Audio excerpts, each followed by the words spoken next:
What's up sa inyo pre? Nakalangyaw na naman tayo ngayon. Napakadugay na nung last tayong nakalangyaw dito. Napakadagang mga sea animals ang aming nasulo pre. Sa sobrang daghan nila ay nangamalhan sila. Pinunit ko na lang sila sa mala. At saka napakadaghan ding mga kibol ang aming nakuha pre. Kasi kauban namin si Justin na avatar. Para kami nag-harvest ng mga sea animals. Syempre, kakamprasin din natin yan. Yan guys.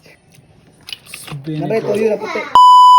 Maing bungkag sa ating bahaw pre. Una sa lahat, pasensya sa ating mga followers kasi panalagsa na lang tayong mag-upload ngayon. Sige lang, baka sunod di na ako busy. Lumangyaw pala kami pre doon sa lugar ng aking amigo. Napakakulba na pala ng aking amigo pre. Businessman na ngayon. Napaka-power ng itlog na kanyang baligya pre. Dito na kami sa kanilang balay nagpaabot ng hunas kasi napakakusog ng hangin ngayon doon sa beach. At nang humunas na ay nag-andam na kami kasi susulong na tayo ngayon. Yun palang nakaputi ang ating import pre, makikitaan nyo siya mamaya. Dito ay lumugsong na kami. Pag-abot namin pre, saktong-sakto na ang hunas kaya umabante na kami. Napakakusog ng hanging amihan ngayon pre, kaya napakatugnaw. Ito pala ang ating import pre, si Chanos. Meron siyang nakitang isda at napakadakong pakol.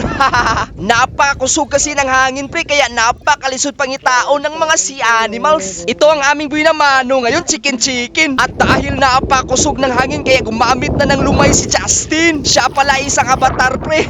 Pag niyang gumamit ng lumay, may nakitaan siyang kibol. Mukhang epektibo ang kanyang galawan na. Kaso lang may kalaban kaming nakitaan kaya dit ayaw kumpiyansa dito pre. Baka hindi tayo makauli sa balay. At dito naman ay nakitaan ni Chano si Ursula nagpakoy-kahoy sa daplin ng bato pre. Napakusog ng hangin kaya di klaro sa ilalong. Binana na agad ni Chano tsaka sinunda ni Justin para hindi talaga makabuhi si Ursula. Di na nakaikya si Ursula, napakangilngig tanawon pre. Dahil napakadugay mamatay ni Ursula kaya lips to lips na ni Chanos. Tulo kasi kabuk kasing-kasing ni Ursula kaya napakadugay mamatay. Dito naman ay may nakitaan akong lambay dahil wala kaming dalang pana kaya pinunit ko na lang. Di naman kasi sila idlas pre. Nawawala din kasi ang tambok ng lambay kapag iyong pinana. Napakamaayo na ni Disney Princess mangita ng manok-manok pre sa pila katuig ng kinuyog sa amin. Dito naman ay may nakita ang kibol si Justin Avatar. Napakadaghang mga kibol ang aming nakitaan ngayon dito pre. Dito ay di na siya nakagwanta kaya tinilawan na niya itong chicken. Kita nyo yan, napaka-cute kumambras itong si Justin.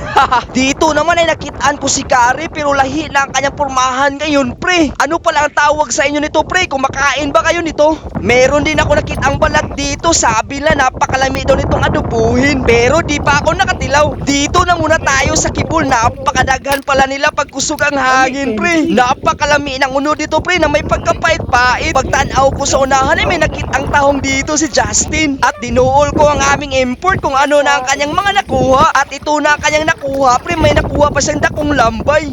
May nakitaan din akong puting balat dito at saka si Justin ay may napana siyang upod. Kahit na napakagamay pre, walang pasaylo tong avatar na ito. Tsaka nanguha na rin ako dito ng mga aninikad. Napakadaghan pala ng aninikad dito pre. Dun sa aming lugar ay napakamahal ito pero dito pinupunit lang. Speaking of punit ay may nakuhang isda dito si Chanos. At dito pre namalhan ang mga sea animals. Napakadaghan nila dito pre kahit nang wala ng tubig. Sa sobrang daghan ng mga aninikad dito pre ay makikita mo sila sa mala. Pati na rin itong kibol na malahan rin. Napakasayo na lang nila kunin pre. At saka napakadago pa katulad nitong kibol. Nagpundo lang itong mga kibol sa may mga sagot-sagbot pre katulad nito. Siguro season nila ngayon kasi napakadaghan nila. May mga panahon din kasi pre na napakaminos ng mga kibol. Ito pala ang mga kauban kong nanulo ngayon. Pagkabuntag ay naligo na muna kami dito sa beach. Ganun pa rin napakusog ng hangin kaya napakabalod. Nalulubog din ang dagat dahil sa balas na nadadala sa balod. Pero goods pa rin, parat pa rin ang dagat.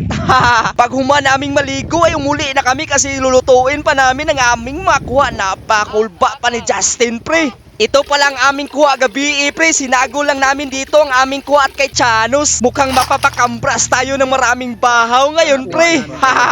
Dito ay niluto ko ng aming kuha. Ginisa ko na muna, pre. Bubot nga natin to ng tuno mamaya. Napakalamin itong mga sea animals, pre. Kapag bubutgan mo ng tuno, napaka-power ng sabaw. Binutgan ko ng gamay tubig kasi pure na tuno ang aking ibubutang. At saka binutang ko na sa babaw itong si Ursula. At ito na ring lambay ni Chanos para hindi sila madugmok pag ukay. Pag bumukal na ito ay luto na katulad dito. Luto na ang ating tinunuang si Animals, pre, with Ursula. So ano pa ba? Kampras na tayo, pre. Hi guys, welcome to my vlog. Sarap. Napakalami niyan, guys. Naray, toyo na puti. Pakagahe, guys.